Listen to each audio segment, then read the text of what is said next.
वत्स मन्यते साधु यद्भवा।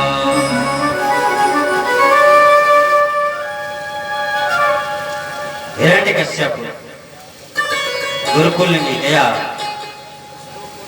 जब आजकल गुरुकुल कम हो रहे हैं, हॉस्टल ज्यादा होते हैं, हॉस्टल है ना, हॉस्टल ज्यादा होते हैं। जब माता पिता बहुत दिन बाद अपने बच्चों से मिलने के लिए हॉस्टल में जाते हैं तो वहां कितने प्रेम पूर्वक वो अपने उन बच्चों से मिलते हैं।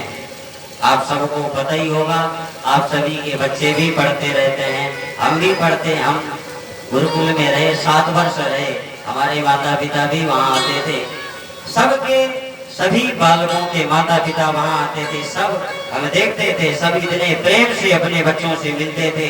ठीक उसी प्रकार हिरण्यकश्यप भी अपने पुत्र प्रहलाद को प्रेम पूर्वक, प्रेम से उसके अंदर जो वात्सल्य उमड़ रहा था उसके कारण अपनी गोद में बैठा लिया और प्रहलाद जी महाराज के मस्तक को छूने लगा और प्रहलाद जी से पूछ पड़ा, पप्रच्छकथ्यतां वत्स मन्यते साधु यद्भवा। बोले बेटा, तुमने अभी तक गुरुकुल में रह करके जो कुछ भी अच्छी शिक्षा प्राप्त की है,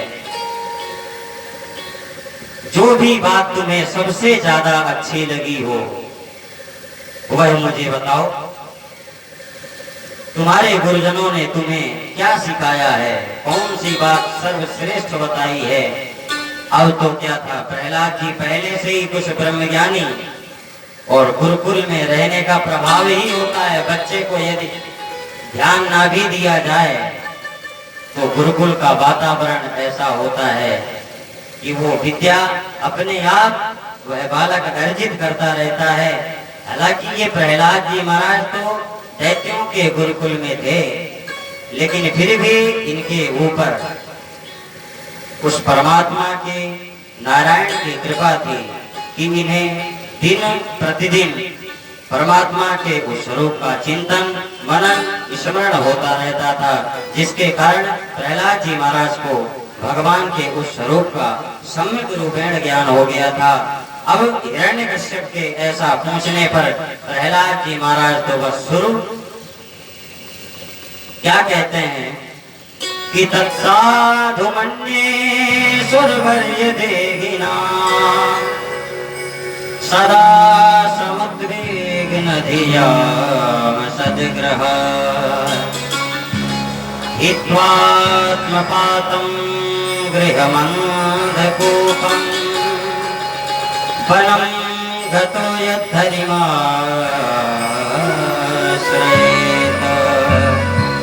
हित्वात्मपातं गृहमन्धकूपं वनं गतो यद्धरिमाश्रयेत।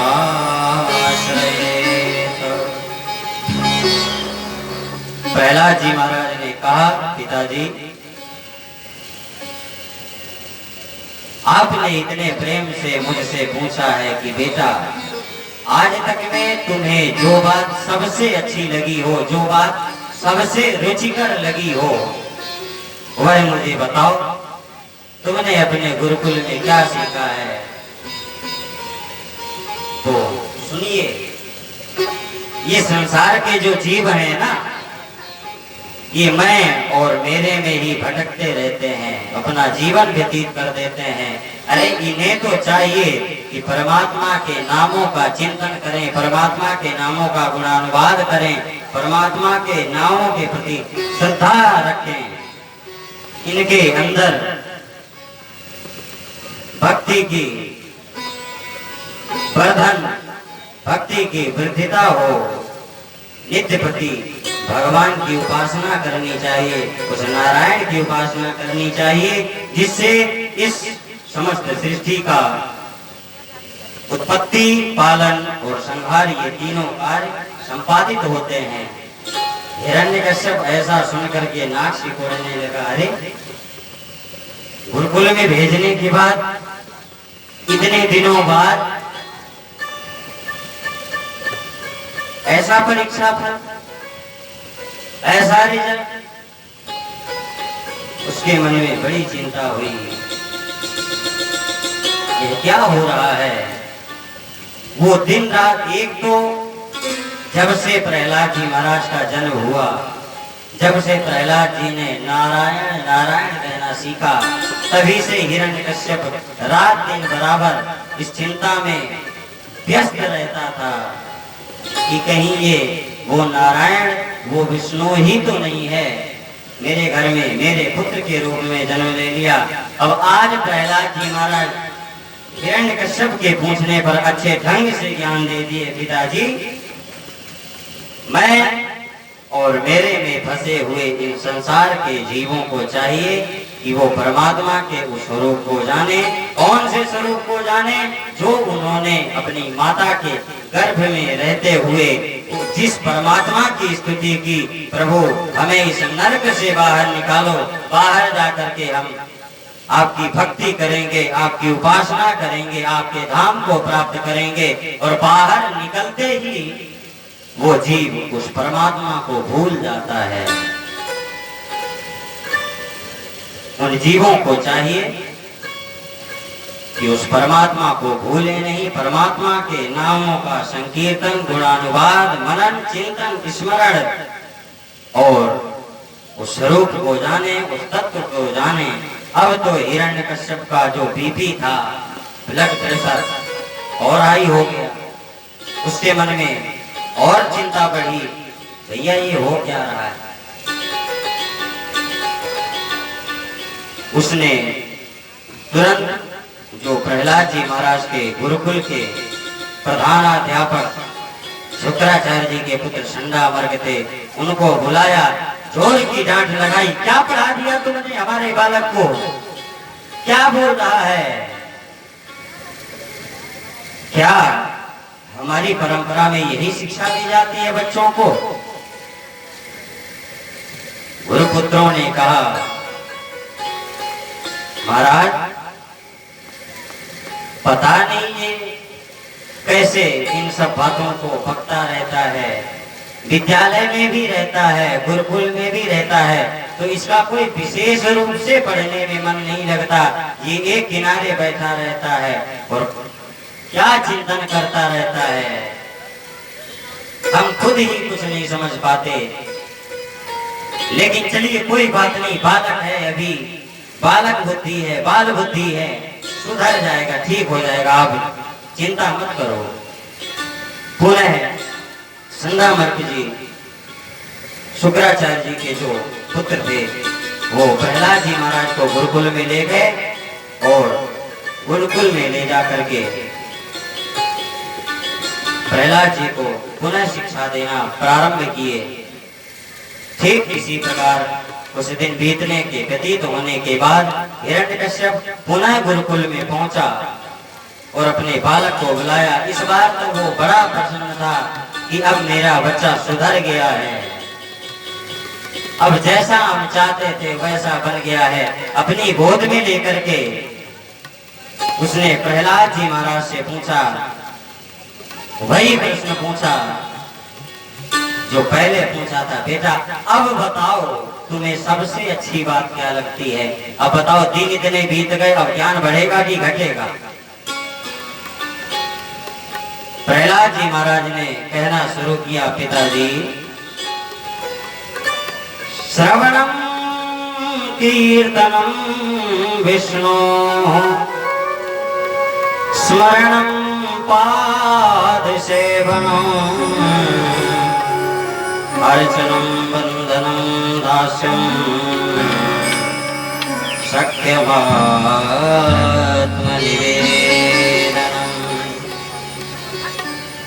पिताजी, जिस परमात्मा ने हमें और आपको इस सृष्टि में भेजा है अपने नामों का गुणानुवाद करने के लिए, अपने स्वयं के इस स्वरूप को जानने के लिए, उस परमात्मा की भक्ति 9 प्रकार की है। 9धा भक्ति जिसे कहते हैं, श्रीमद् भागवत में बता रहे हैं प्रहलाद जी महाराज, श्रवणम कीर्तनम विष्णु स्मरणं पादसेवनम्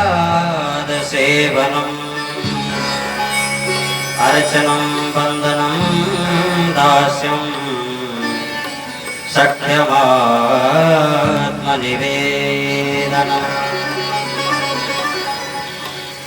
श्रवणम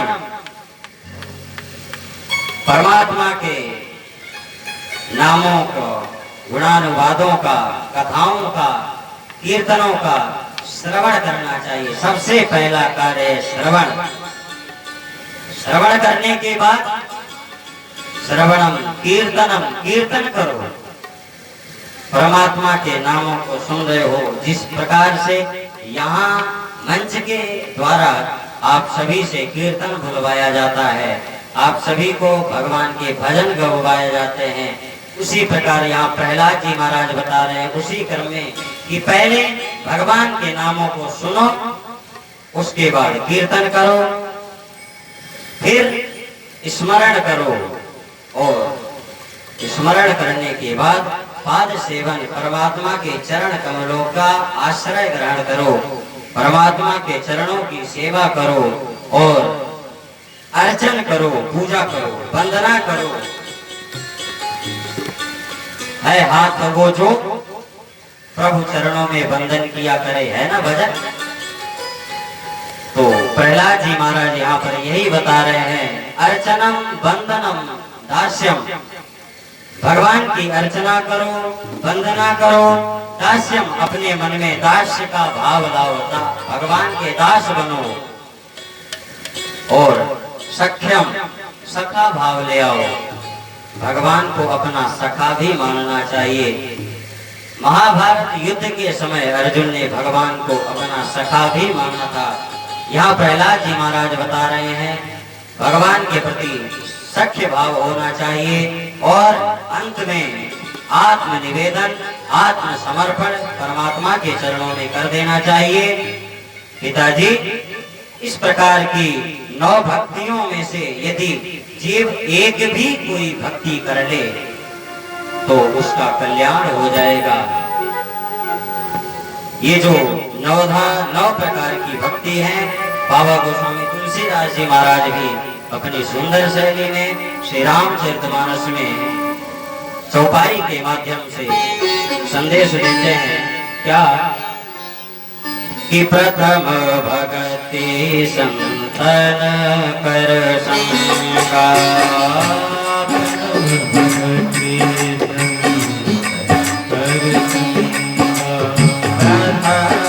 भगति संतन कर संगा, प्रथम भगति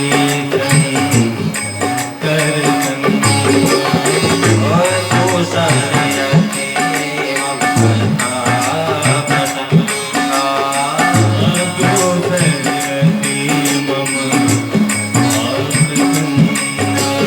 गुरुपद पंकज सेवा ईश्वरी भक्ति अमान, गुरुपद पंकज सेवा ईश्वरी भक्ति अमान, चौथी भगति मम गण गुण करई कपट तजिगा, चौथी भगति मम गुण गण करई कपट मंत्र जाप भादिर बेसासा, मंत्र जापो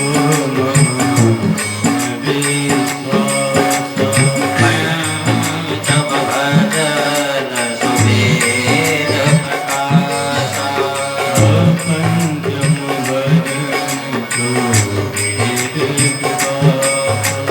सकदम सीन विनती बहुकर्मा, एकदम कील व्यक्ति बहुकर्मा, तीरथ निरंतर सज्जन धर्मा, निरत निरंतर सज्जन धर्मा, सातम सब मोहि मैं जग देखा, मोते अधिक संत करि लेखा, मोटे अधिक संत कर लेखा, आठम तथा लाभ संतोषा, आठम तथा लाभ संतोषा, अपने हो नहीं देखे पर दोषा, अपने हो नहीं देखे पर दोषा, नवम सरल सब सन चलहीना, तुम दल सम सन जमीना, हम भरोसे ही हर्ष न देना, हम भरोसे ही हरत नहीना। सीताराम सीताराम सीताराम कहिए, सीताराम सीताराम सीताराम सीताराम सीताराम सीताराम कहिए, सीताराम सीताराम सीताराम कहिए, सीताराम सीताराम सीताराम कहिए, सीताराम सीताराम सीताराम कहिए, जानकी बेदिया के राम सहे विधि रहिए, रंग विद्या के राम धानी गिर रही। सीताराम सीताराम सीताराम कहिए, सीताराम सीताराम सीताराम कहिए, सीताराम सीताराम सीताराम कहिए, सीताराम सीताराम सीताराम कहिए, ये सीताराम कहिए, सीताराम कहिए, सीताराम कहिए, सीताराम कहिए। बोले श्री राम बिहारी लाल की जय।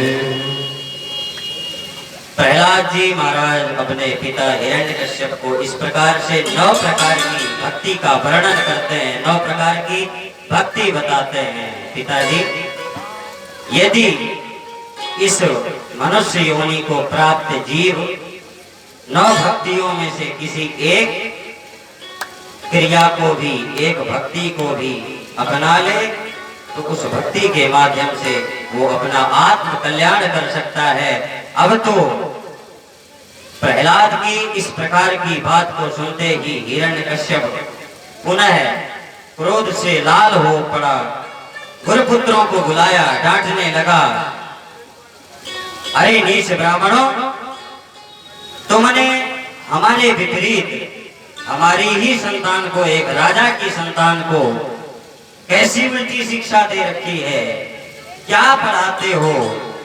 गुरुपुत्रों ने कहा, राजन, न मत प्रणीतम न पर प्रणीतम, सुतो बधत्ते तवेन्द्र सत्तो, नैसर्गिकेयं मतिरस्य राजन्, नियच्छ मन्यं कददा।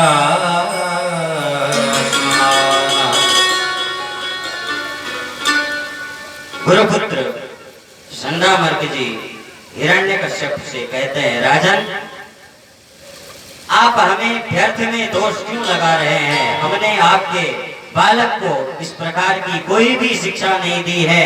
ये जो कुछ भी बोल रहा है हमें नहीं पता ये कहां से सीख करके आता है, और हमें तो ऐसा लगता है कि राजन, शायद आपका कोई शत्रु आपके राज्य में जन्म ले चुका है, जो आपके इस बालक को नित्य प्रति भड़काता रहता है। हिरण्यकश्यप ने कहा, कैसी मूर्खों जैसी बात कर रहे हो? भला ये तुम्हारे गुरुकुल में रहता है। अच्छा आप बताओ, हॉस्टल में रहने वाले, जो यहाँ पढ़ने वाले बैठे हुए हैं, मैं उनसे पूछता हूँ, हॉस्टल में जो बच्चा रहता है उनसे कोई बाहर का व्यक्ति मिल पाता है क्या? नहीं मिल पाता।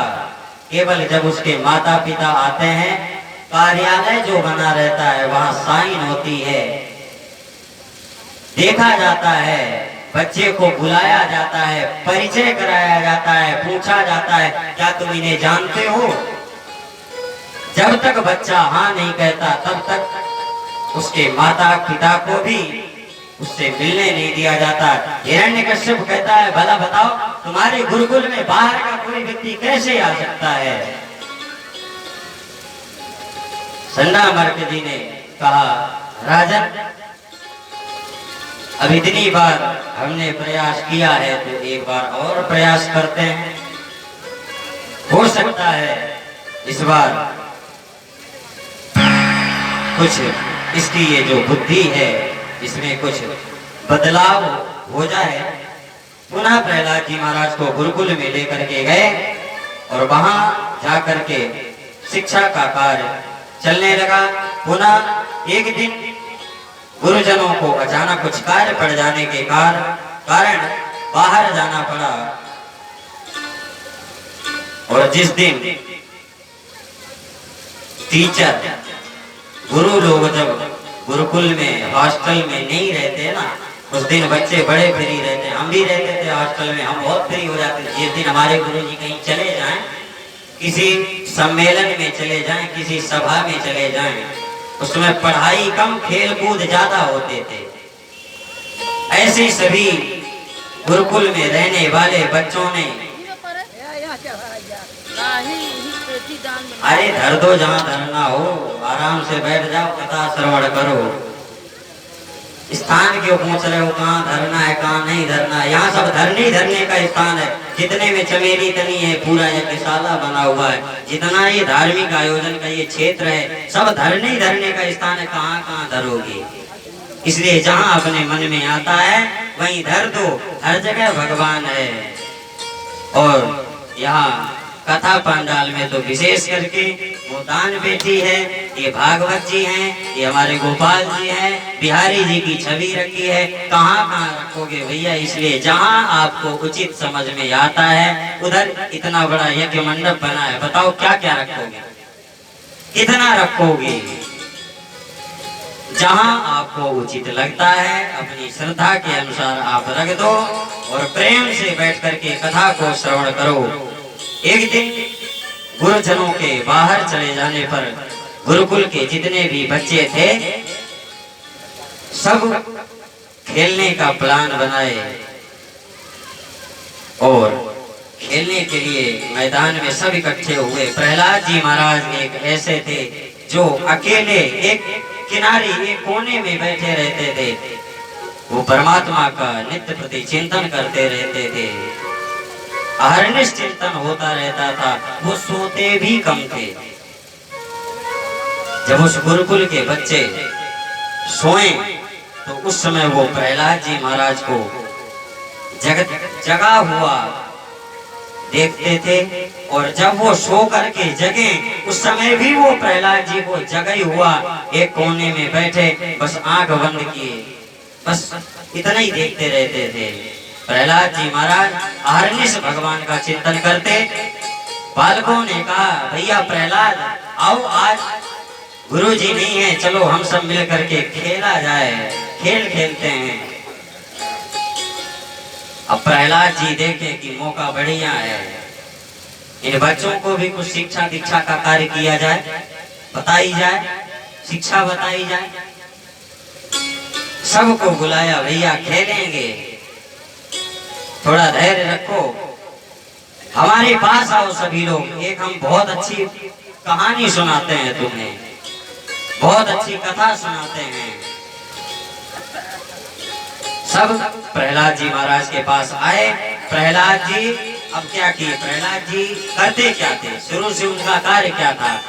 उन्होंने उन गुरुकुल के जो छात्र थे, बच्चे थे, उनको भी वही ब्रह्म ज्ञान का उपदेश। भैया देखो, अपना ये जो मानव जीवन है ना, ये बड़े मुश्किल से मिलता है।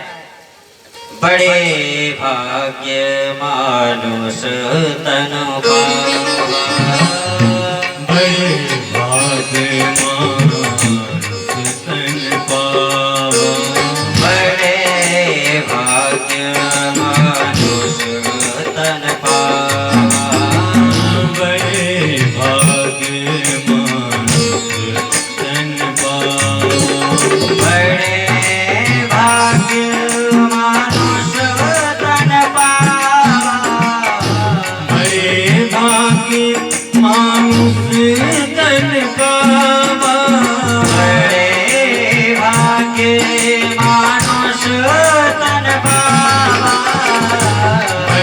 भाग्य मानुष तन पावा। सुर दुर्लभ सद्ग्रंथ निगावा। सुर दुर्लभ सद्ग्रंथ निगावा। सुर दुर्लभ सद्ग्रंथ निगावा। सुर दुर्लभ सद्ग्रंथ निगावा। श्री राम जय राम जय जय राम। श्री राम जय राम जय जय राम। श्री राम जय राम जय जय राम। श्री राम जय राम जय जय राम। श्री राम जय राम जय जय राम। श्री राम जय राम जय जय राम। श्री राम जय राम जय जय राम। प्रहलाद जी महाराज ने वही ब्रह्म ज्ञान का उपदेश आज उन गुरुकुल के बच्चों को भी देना प्रारंभ किया। भैया ये जो हमारा मानव जन्म है ना, जो मनुष्य योनि है, ये बहुत दुर्लभ है। और इस मनुष्य योनि को प्राप्त करने के बाद भी जिनकी कृपा से यह मनुष्य योनि प्राप्त होती है, उस परमात्मा को तुम लोग भूले जा रहे हो। अभी नहीं तो कब याद करोगे भैया। उस परमात्मा के प्रति हमें श्रद्धा रखनी चाहिए। और भला बताओ, जिस परमात्मा ने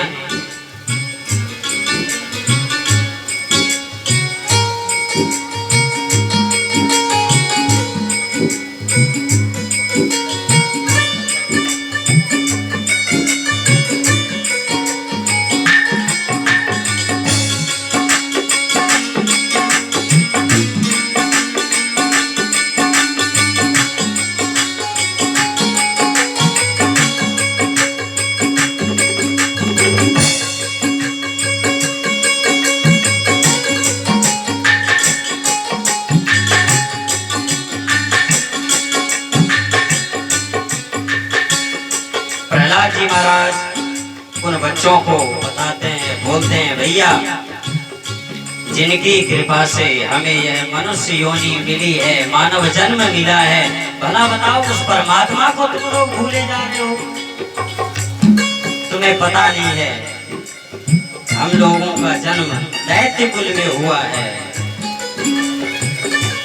यह दैत्यों का गुरुकुल है और यहाँ पर हमें उस परमात्मा के विपरीत ही बातें सिखाई जाती हैं और बहुत बड़ा पाप लगता है भैया।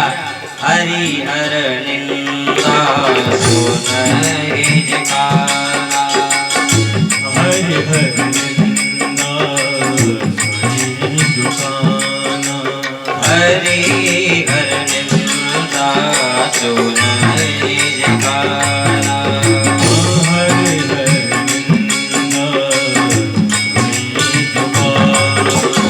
हरि हर निंदा सुनहि जकारा। हरि हर निंदा सुनि जुकाना। हरि हर निंदा सुनहि जकारा। हरि हर निंदा सुनि जुकाना। कोई पाप गौभात समाना। होय पाप गौभात समाना। कोई पाप गौभात समाना।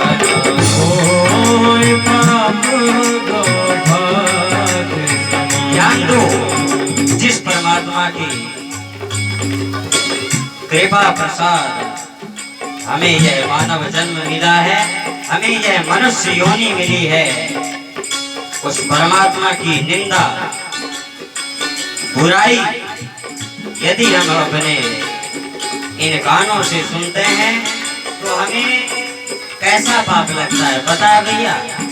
गुरुकुल में रहते हो, तुम्हें बताया नहीं गया होगा गौ हत्या का पाप कितना बड़ा होता है। तुम्हें तो उल्टी सीधी बातें सिखाई जाएंगी, क्योंकि ये तो दैत्यों का गुरुकुल है ना। गौ हत्या का जो पाप लगता है, उस पाप से मुक्ति पाने के लिए यह बहुत ही कम साधन होते हैं। जो उस परमात्मा की निंदा किसी के भी मुख से सुनता है या करता है, उसका वह जीवन मनुष्य योनि को प्राप्त करने के पश्चात भी पशु योनि के ही समान रहता है। अब उनमें से कुछ बच्चे चंचल थे, चंचल स्वभाव के होते हैं ना। कुछ ज्यादा अच्छी बातें बताने लग जाओ तो वो बोर होने लगते हैं, उनका खेलने में ज्यादा मन लगता है। कुछ उठ करके चलने लगे, हो गया भैया किसी दिन और बता देना, अभी चलो गुरुजी नहीं है, खेला जाए। प्रहलाद जी महाराज ने उन्हें कहा रुक जाओ। क्यों? जिन हरि कथा सुनी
जिसने भी मानव जन्म